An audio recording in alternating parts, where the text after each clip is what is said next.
네, 안녕하세요. 매일 아침 빠르게 만나는 미국 주식과 테슬라 소식 트라운 TV입니다.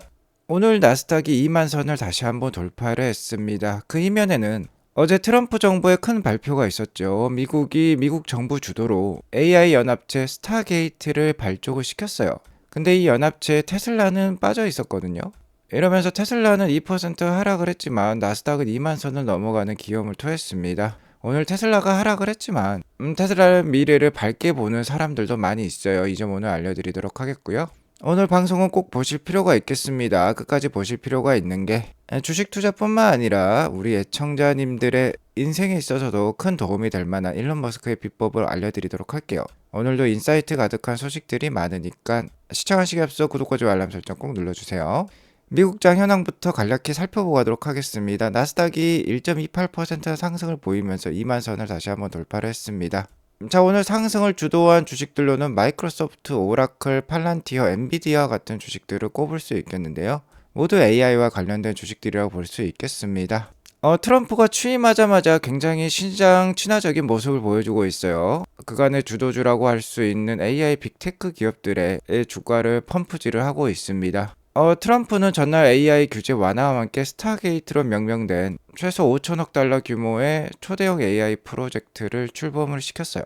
챗GPT 개발사 오픈 AI, 그리고 오라클, 그리고 소프트뱅크까지 이 3개 회사가 합작사를 설립을 해서요. 미국 정부의 지지를 받는 AI 인프라를 구축한다라고 합니다. 엔비디아와 마이크로소프트도 당연히 빠질 수가 없겠죠. AI 인프라 구축을 위해서는 엔비디아의 하드웨어가 필수이고 마이크로소프트는 오픈 AI의 최대 주주나 다름없어요. 당연히 같이 참여할 수밖에 없습니다. 자, 그러면서 좀 전에 보셨듯이 나스닥 대형주 AI 빅테크 위주로 크게 올랐어요. 반면에 러셀 2000이 빠진 것을 보니까 소형주는 그다지 큰 재미를 못 보고 있습니다.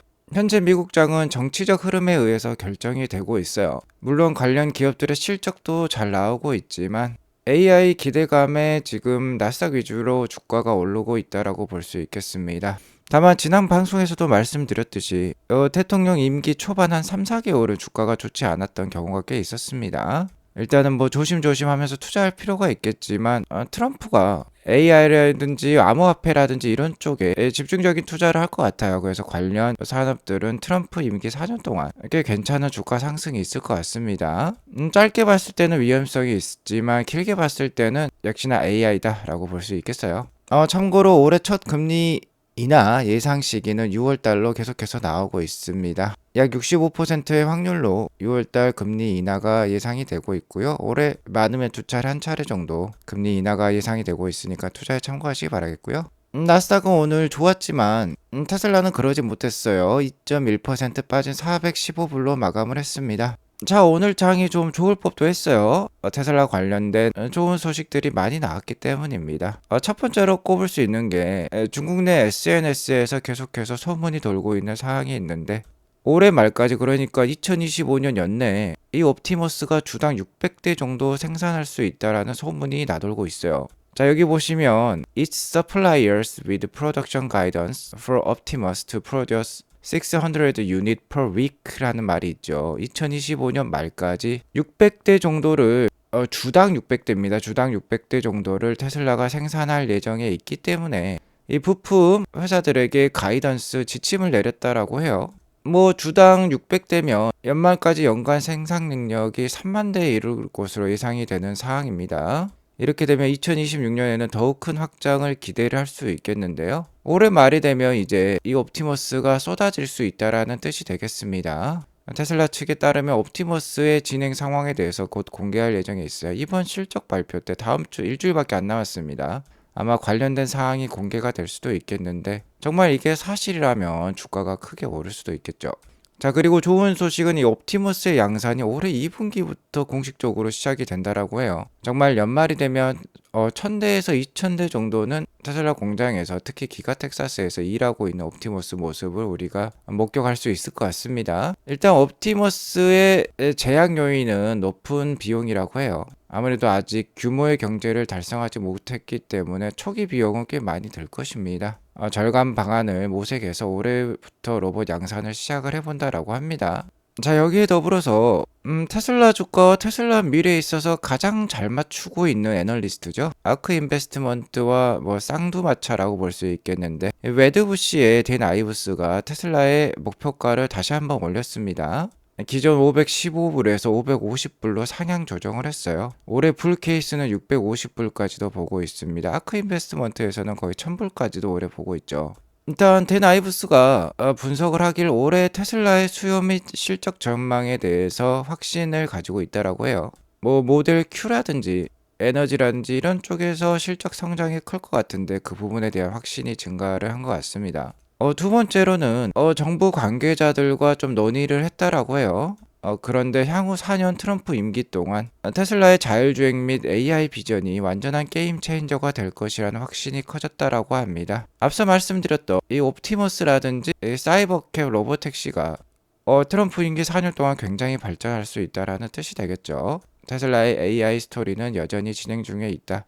완벽한 게임 체인저다라고 밝히고 있습니다. 자, 그리고 만약 올해 주가가 높은 PER 지수와 함께 좀 흘러내린다라고 하면요, 내년에는 굉장히 테슬라 주가가 크게 오를 수 있으니까 굉장히 큰 기회가 될 수 있겠습니다. 자, 올해 말까지 주당 600대 옵티머스 생산 체제 구축한다라고 했죠. 그러면 내년이 되면 10만 대에서 50만 대까지 쏟아질 수가 있습니다. 거기에 더불어서 내년은 사이버캡마저, 그러니까 로보택시마저 대량 생산을 시작하는 원년이라고 볼 수 있겠어요. 2026년에 테슬라에게 있어서는 가장 크게 드라마틱하게 성장할 해라고 지금 생각이 됩니다. 내년 아크 인베스트먼트의 예상 주가는 1,500불에서 1,700불 정도예요. 자, 그리고 아크 인베스트먼트의 예상 주가에는 옵티머스 가치는 전혀 반영이 되어 있지 않습니다. 자, 그러니까 내년에 정말 주가가 어디까지 올라갈지 모르는 테슬라이기 때문에 테슬라 주가가 좀 약해진다라고 하면 역시나 기회로 삼으실 필요가 있겠죠. 그럼 트럼프가 출범한 이후에, 트럼프 2기 정부가 출범한 이후에 나스닥이 2만 선을 다시 돌파하면서 굉장히 좋은 모습을 보이고 있는데요. 테슬라는 왜 유독 이렇게 약한 모습을 보이고 있을까요? 게리 블랙이 이에 대해서 얘기를 해주고 있는데요. 최근에 트럼프가 언론과의 인터뷰에서 틱톡에 대한 질문을 받았는데, 뭐 일론 머스크가 틱톡을 구매할 수도 있다라는 발언을 하면서 어쨌든 테슬라 주가에 악영향을 준 것도 있다라고 볼 수 있겠고요. 트럼프 정부가 출범을 하면서 전기차 의무화 정책을 폐지할 수도 있다라는 얘기가 나오고 있죠. 아무래도 이렇게 되면은 테슬라의 수익성 하락을 부추길 수 있기 때문에 최근 테슬라뿐만 아니라 전기차 관련된 리비안이라든지 루시드 주가도 좋지 않아요. 다만 테슬라는 뭐 1%, 0.5% 이런 식으로 하락을 하면서 선방은 하고 있습니다. 자, 이런 가운데 시장 분위기는 좋죠. 앞서 말씀드렸듯이 여기 보시면 샘 알트만, 오라클 회장 레리 앨리슨 여기, 그리고 소프트뱅크 회장 손정희 회장까지 나와 있는데요. 트럼프 대통령이 있죠. 앞서 말씀드렸던 스타게이트 프로젝트가 되겠습니다. 여기 보시면 일론 머스크는 빠져 있어요. 일단 이번 스타게이트 프로젝트가 AI 데이터 센터 건설이 되겠습니다. 무려 우리 돈 720조 원가량 투자를 한다라고 하는데요. 테슬라는 AI 로봇 업체가 되겠죠. 인프라 건설과는 상관없는 AI 응용 회사이기 때문에 일단 이 프로젝트에서는 제외가 된 것 같아요. 아무래도 테슬라 사업에 있어서 데이터 센터 건설과는 상관이 없기 때문에 빠져 있는 것 같은데요. 자, 이 한 장의 사진이 공개가 되면서 테슬라는 좀 약세를 보이고 있는 것 같습니다. 다만 이와 관련된 엔비디아라든지 마이크로소프트는 지금 강세를 보이고 있죠. 당연히 오라클도 강세를 보이고 있습니다. 일단 이 스타게이트 프로젝트 초기 자금은 1,000억 달러 정도 들어간다고 해요. 144조 원 정도가 되겠는데 대부분 소프트뱅크에서 전주 역할을 할 것 같습니다. 그리고 실제로 실행은 오픈 AI라든지 오라클에서 좀 담당을 할 것 같긴 한데요. 과연 소프트뱅크가 이렇게 거대한 자금을 투자할 수 있을지, 그 여력이 있을지는 좀 의문이 있습니다. 작년 9월 말 기준 소프트뱅크 재무제표를 보면 현금을 250억 불 정도 보유하고 있는 것으로 나오고 있어요. 1000억 불까지는 없다라고 볼 수 있겠는데, 이런 상황을 일론 머스크가 알고 있을까요? 그래서 일론 머스크가 They don't actually have the money라고 표현을 하고 있어요. 실제로 이들은 그만큼의 돈이 없다라는 것이 되겠습니다. 그러자 샘 알트만이 이를 좀 무시하는 듯한 발언을 하고 있어요. 좀 물러서라는 듯한 발언이 되겠습니다. 여태까지 일론 머스크 당신이 해온 업적에 대해서 굉장히 존경하고 우리의 선구자적인 역할을 해왔다라고 얘기를 해왔습니다. 뭔가 찝찝하죠. 물러나라는 듯한 발언이 되겠습니다. 상관하지 마라. 네 알 바 아니다라는 뜻이 될 것 같아요. 자, 하지만 일론 머스크는 믿을 만한 소식통으로부터 들었다라고 합니다. 소프트뱅크가 확보한 자금은 100억 달러밖에 안 된다라고 해요. 100억 달러면 우리 돈 뭐 14조 원 정도가 되겠죠. 144조 원이 아닙니다. 일론 머스크는 믿을 만한 출처를 갖고 있다라고 해요. 자, 그래서 트럼프가 이렇게 크게 발표를 했는데 어떻게 진행될지는 좀 두고 볼 필요가 있겠습니다. 그리고 여기 레리 앨리슨이 있다라는 건 뭐 트럼프의 최측근이라고 볼 수 있겠죠. 아닙니다. 일론 머스크의 최측근입니다. 일론 머스크가 굉장히 어려울 때도 스페이스 X라든지 테슬라에 큰 도움을 주었던 인물이에요. 아마 일론 머스크의 프락치 역할을 할 수도 있겠다. 샘 알트만과 일론 머스크는 사이가 좋지 않죠. 아무래도 샘 알트만을 경계시키기 위해서 레리 앨리슨이 여기 들어가 있는 것 같기도 해요. 아무튼 이 한 장의 사진을 보면 단기적으로 좀 분위기가 안 돌아 테슬라에게 있어서 분위기가 안 좋게 돌아가고 있는 것 같긴 합니다. 자, 이렇게 보면 테슬라의 하락을 트럼프에게서 찾을 수 있을 것 같은데요. 일머스크에는 도지라는 부서에 총책을 맡기면서 뭔가 힘든 일, 굳은 일을 시키고 앞에서 광을 내는 사람들은 좀 다른 사람인 것 같습니다. 자, 하지만 절대 그렇게 보실 필요가 없어요. 앞서 말씀드렸듯이 트럼프 임기 동안 테슬라는 트럼프의 비호 아래 완전한 게임 체인저가 될 예정에 있습니다. 여태껏 정확한 분석을 해온 사람들의 말을 믿기 바라겠고요. 자, 여기에 더불어서 월가의 황제죠. 제이미 다이먼이 일론 머스크를 우리 시대의 아인슈타인으로 칭했어요. 네, 이 영상에 내겠습니다. CNBC와 인터뷰에서 뉴럴링크 뭐 이런 표현하겠죠. 아인슈타인이라는 표현이 있었습니다. 월가를 쥐락펴락하는 이 인물입니다.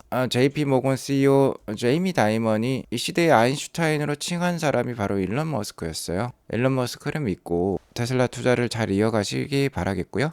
자, 오늘 인생에 도움이 될 만한 일론 머스크의 비법에 대해서 알려드린다라고 했죠. 일론 머스크는 테슬라, 스페이스 X, 보링 컴퍼니, 그리고 X 플랫폼, 뉴럴링크, XAI 등 정말 하나하나 굵직굵직하고 굉장히 중요한 사업을 하고 있는 이 회사들을 정말 여러 개를 동시에 운영을 하고 있어요. 이 회사들을 동시에 운영할 뿐만 아니라 시간을 쪼개어 X의 플랫폼 포스팅도 하고요. 게임도 하고 정치도 하고 있어요. 정말 몸이 10개라도 부족한 사람인 것 같은데 모든 회사들이 정말 잘 나가고 있습니다. 이 회사를 동시에 운영하는 비법이 무엇일까요?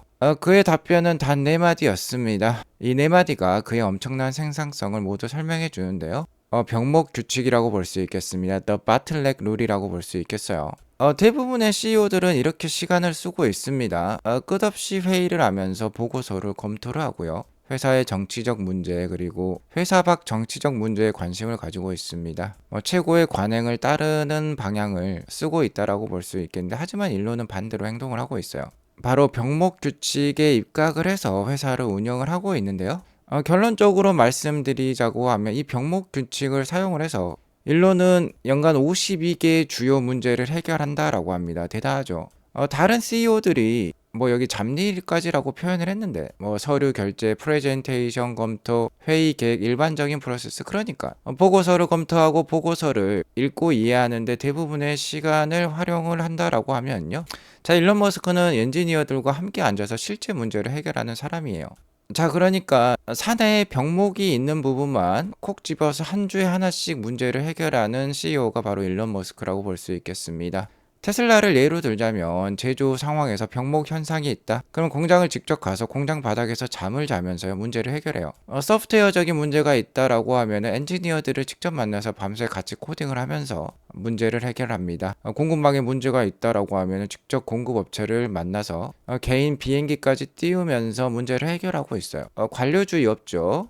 직접 참여를 하면서 실행을 하는 인물이 일론 머스크라고 볼 수 있겠습니다. 자, 그럼 왜 다른 CEO들은 이렇게 하지 않을까요? 이렇게 안 배웠기 때문이에요. 다른 CEO들은 유수의 경영대학을 나왔을 가능성이 높은데요. 자, 무엇보다도 프로세스를 강조하는 교육을 받았습니다. 그리고 일반적으로 위임을 시켜라 라고 가르침을 받았죠. 기술적인 그러니까 테크니컬한 사항보다는 좀 더 매니지먼트에 가까운 교육을 받았습니다. 자, 하지만 일론은 다르게 CEO 역할을 하고 있어요. 자, 이렇게 함축할 수 있겠습니다. 최고의 리더는 직접 발을 더럽힙니다. 직접 행동에 나선다라는 뜻이 되겠죠. 앞서 현대 경영학에서는 모든 것을 위임한다라고 얘기를 했는데요. 실제로 일론 머스크는 다른 CEO들보다 더 많은 일을 위임하고 있어요. 위임하지 않으면 6개 회사를 동시에 운영할 수 없습니다. 하지만 이 부분이 되겠죠. 그는 잘 되고 있는 것만 위임합니다. 문제가 있는 것은 직접 처리를 합니다. 이 부분이 다르다라고 볼 수 있겠죠. 일반적인 CEO라고 하면 문제가 있는 상황에 대해서는 지침만 내리고 아마 잘하는 사람을 임명을 해서 위임을 할 것입니다. 하지만 일론은 이 부분이 차이가 있는 거예요. 단순하지만 혁신적인 사항이라고 볼 수 있겠죠. 자, 그러니까 우리 애청자님들과 저에게 필요한 것 역시나 이 부분이 되겠습니다. 병목 현상을 먼저 찾아야겠어요. 그리고 위임을 하면 안 됩니다. 직접 나서서 해결해야 돼요. 자, 그리고 이 일을 매주 반복을 하게 되면요, 이렇게 거대한 회사를 동시에 거느릴 수가 있는 거예요. 자, 결과적으로 이렇게 되는 겁니다. 52주에 52개의 주요 문제를 해결할 수 있다라는 거예요. 자, 그래서 일론 머스크는 이렇게 자주 물어보죠. 당신은 저번 주에 무슨 일을 해결했나요? 혁신했나요? 라고 직원들에게도 물어보고 구직자들에게도 얘기를 하고 있습니다. 계속해서 뭐 자신의 인생에 있어서나 자신의 삶에 있어서나 병목 현상에 대해서 고심을 해보고요. 자, 이번 주에는 어떠한 병목 현상을 해결할지 이것에 초점을 맞춰서 인생을 살아가다 보면 발전적인 인생을 살 수 있을 것 같습니다. 자, 그러나 저러나 테슬라에게 있어서 이제 중요한 사항은 다음 주 실적 발표가 되겠어요. 이제 일주일 코앞으로 다가왔습니다. 일단 실적은 괜찮을 가능성이 높겠다라고 제가 자주 언급을 드렸죠.